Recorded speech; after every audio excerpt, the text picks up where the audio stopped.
for a lesson. You may have heard these words before, but I'll teach you what they really mean. Go beyond! Strongest in the universe!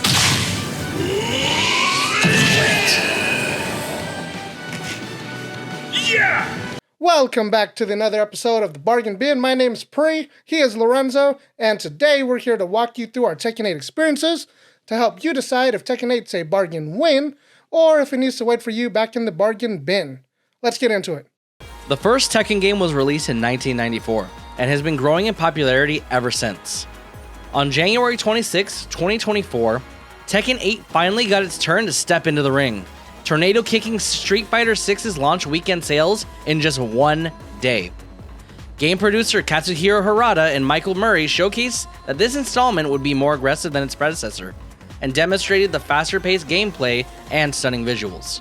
After booting up the game, you're immediately treated into an intro cinematic that briefly shows off the characters in the game. From there, you are free to explore the main menu. You can dive into the story mode, embark on your journey in the arcade quest, or just go straight into the action online. The story mode's rendered cutscenes make it clear to see you're not playing with your grandpappy's Mishimas. With fantastic graphics, it's hard not to keep your eyes glued to the screen the entire time. Unless your game just straight up crashes like it did with Pri. Oh no? She's gonna punish me for doing this? Oh god. Or you're faced with an unfortunate case of cutscene lag like I experienced. For me, this was after reconfiguring video settings in the game and making sure my drivers and hardware were all fine. So your mileage may vary. Besides that though, Tekken 8 has a cinematic experience with sets of fights baked in to allow you to meet the whole cast and get familiar with the gameplay. To revamp the arcade mode found in almost all of the installments so far, the new arcade quest brings a story to the arcade. You get to customize an avatar and are dropped into a world where you make some friends at an arcade.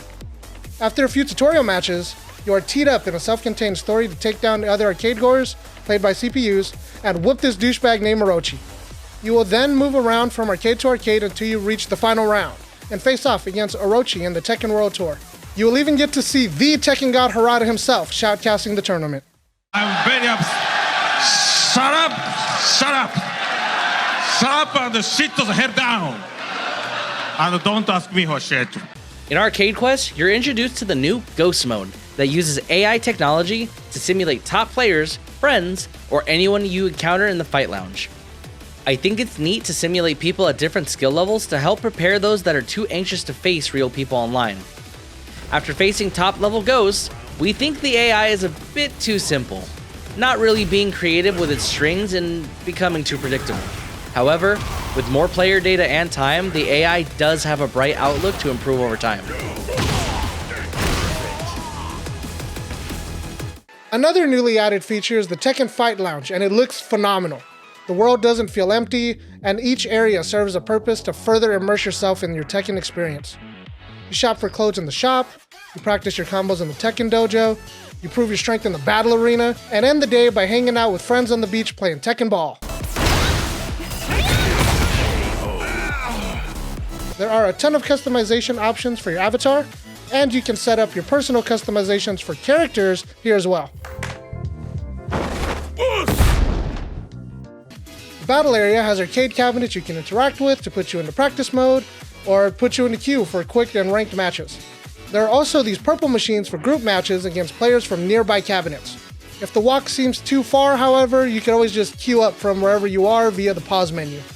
We will say it was a little rough figuring out how to battle against random people at first, as you cannot just walk up to someone and challenge them. When you're ready to start the climb to Tekken, God of Destruction, there's a placement assessment that helps determine your Tekken prowess and places your rank accordingly. With 30 ranks to climb, the beginning is generous as you will not lose any progress when you lose up until your 10th rank. After every match, both players will have the option to rematch with the newly added best of 3 sets. If you want to replay, I'm down. We're a huge fan of the addition as it shows if the other person wants to rematch, and it almost encourages players to do a full set. Alright, I mean, okay. Alright, Eddie Goro. This game is crossplay, and alongside every other online fighting game with precise inputs, connection issues are commonplace. However, rollback frames and the netcode do a pretty good job combating the sometimes inevitable lag situations that can occur mid-match. He doesn't want to rematch me. I think that lag is bad. Luckily, we haven't experienced people turning off the Wi-Fi right before they lose a match, but it was a serious problem in Tekken 7 that we do hope gets fixed in this game. He looks like he's not gonna plug. Oh. By the way, to the people who come into ranked using the auto combo feature, if you have time to go into practice mode and, I don't know, learn some inputs, I guarantee you it'll add another layer of enjoyment. No pain, no gain. I'm looking at you, Harang. The practice mode this time around is full of useful features out the gate for anyone wanting to learn the game. There are difficult combos to attempt for hours on end, punishment training so I stop getting fucked up by this guy doing backflips, and a command list so long to remember you'll think you're back in school. Not to mention the amount of raw situational information at your disposal that is not even explained in a beginner's guide on YouTube. Forward on the frame it hits, back +2 on the second frame. That's fucking impossible. How are you supposed to do that? Oh, Jimmy J! Woo! Fuck all of you stupid assholes. I'm taking a break. Jimmy J Tran.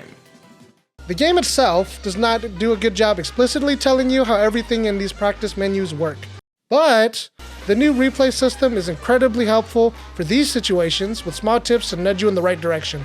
It even has a train feature where you can pick up in that previous fight to execute inputs that would have served you better in the moment. All in all, Tekken 8 is a step up in comparison to Tekken 7. The visuals look spectacular.